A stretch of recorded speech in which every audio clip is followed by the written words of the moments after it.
You know, we live in this world that's always telling us to do more, to be more, to achieve more.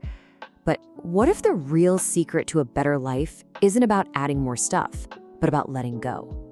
So today, we're going to look at an ancient philosophy that has a really radical and honestly a surprisingly relevant answer to all our modern stress. Does this sound familiar?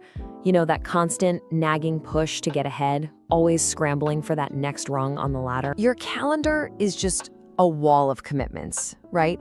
You're just jumping from one thing to the next without even a second to breathe. And what's the end result? Just total exhaustion.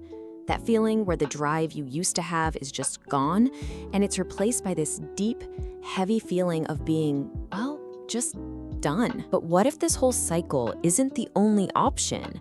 I mean, what if all this effort, all this constant struggle, is actually the very thing that's holding us back?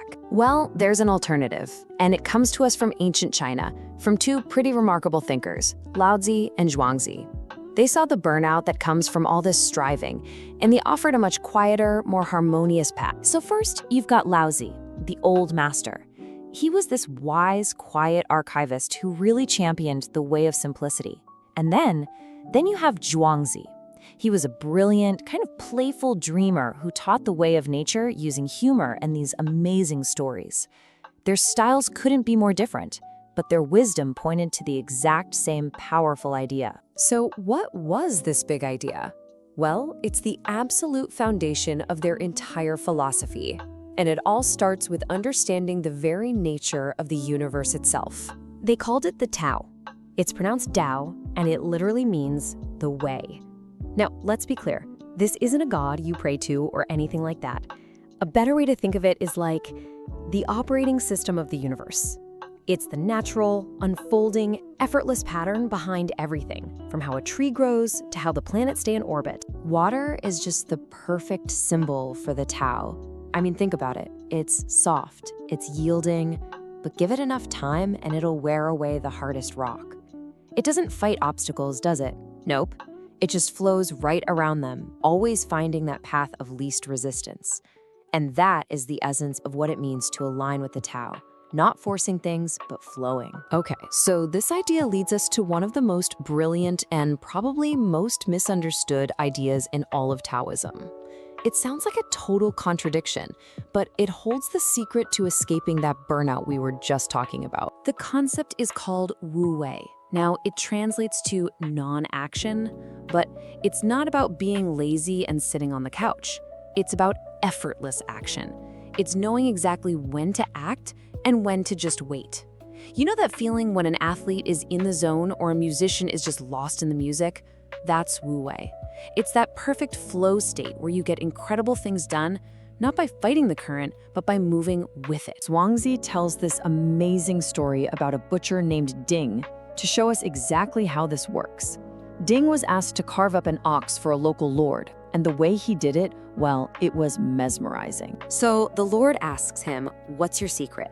And the butcher explains that he doesn't even see the ox with his eyes anymore. He senses it with his spirit. He doesn't hack away or use brute force. He just follows the natural lines of the ox, guiding his knife through the empty spaces between the joints. His knife never hits a bone or a tough tendon, and because of this, the ox just seems to fall apart effortlessly. And get this, after 19 years of use, his knife was still as sharp as the day he got it. And that's the whole power of Wú Wéi, right there. The butcher achieved so much more by trying less. He wasn't wasting a single ounce of energy with brute force. He was in perfect sync with the task. He wasn't striving, he was flowing. Okay, so this whole idea of flowing leads us to our final and kind of playful thought experiment from Zhuangzi. And this one, well, it gently pulls the rug out from under our most basic assumption, our own identity. So the story goes like this. One day, Zhuangzi takes a nap and has this incredibly vivid dream. In the dream, he wasn't a philosopher. He was a butterfly, just joyfully fluttering from one flower to the next, totally happy and content. And this is the really crucial part. In that dream, he had zero memory or awareness of his life as a man named Zhuangzi. He was completely and utterly a butterfly. The experience was total. Then, just as suddenly as it began, he woke up. And there he was, lying there, solid, real, and undeniably himself again. The man, Zhuangzi. The dream was over. But see, waking up didn't solve the puzzle for him. It actually created one. He was left with this really deep question. How could he be sure? Was he Zhuangzi, who had just had a dream about being a butterfly?